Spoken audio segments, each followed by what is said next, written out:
The coronavirus and its economic consequences have caused economic tsunamis in every country in the world. The scale of the onslaught will dominate discussions at the International Monetary Fund World Bank spring meetings due to take place for the first time ever virtually next week.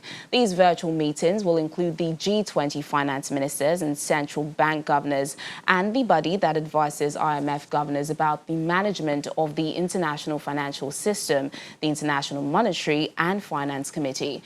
Director of One Nigeria, Sarah Maka Ubabe, joins us now to discuss more on this. Ms. Ubabe, thanks for joining us on Network Africa. Thanks for having me. So what is the relevance of the upcoming G20 and World Bank spring meeting for Africa? You know, the group of 20 our organizations, our countries, 20 countries that come together for international cooperation. That's how they were conceived. Their focus is on economic and financial impact on the world. And so for right now, as the world goes through a pandemic and Africa is no different, this meeting that will happen on the 15th of April will be very important for Africa.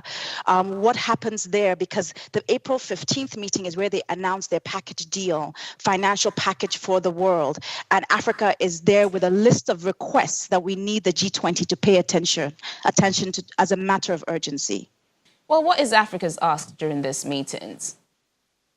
So really, there are 5 things Africa is asking for. Number 1, provide immediate debt relief for the International Development Association countries, which are the IDA countries, and for all of African countries. This means that we want to suspend interest payments.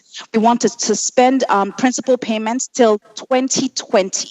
So that's the first thing Africa is asking for. The second thing is what you mentioned earlier, this economic stimulus package that the African finance ministers have asked for.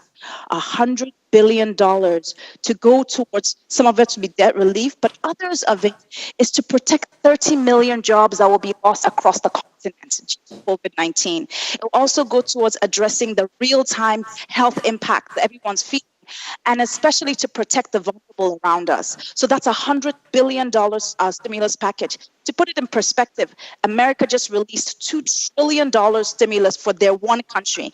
And that $2 trillion is more than the entire GDP for Sub-Saharan Africa. So $100 billion is not too much to ask for Sub-Saharan Africa. The third is that we need to protect, we need to ensure that their medical supplies are important right now.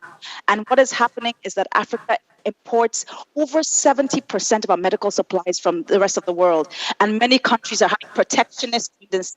They're closing down. They're saying don't export to the rest of the world. So we're saying that's wrong. We need to ensure that there's medical supplies are going through the borders and to go to African countries that need it. And the fourth is that once vaccines are developed, there is a request for a fund for vaccine development. Once they're developed, they need to be equitably distributed to African countries. Again, as we've seen, scientists calling out and everyone calling out against what the French scientists have said, one of the things they're saying is we must follow the rules for vaccine production and testing. Africa is not a lab. The last thing we're seeing is there needs to be a humanitarian aid support for countries that are already fragile to start with, even more fragile, like the Sahel region, regions that have been in conflict. This fund address those countries. So the 5 things that Africa is asking for through the G20 this year. Yeah, Sarah, so much to talk about, but I'm afraid we've run out of time. Sarah Maka Ubabe, Director of One in Nigeria, thank you so much, for sharing those with us on Network Africa. Thanks for having me.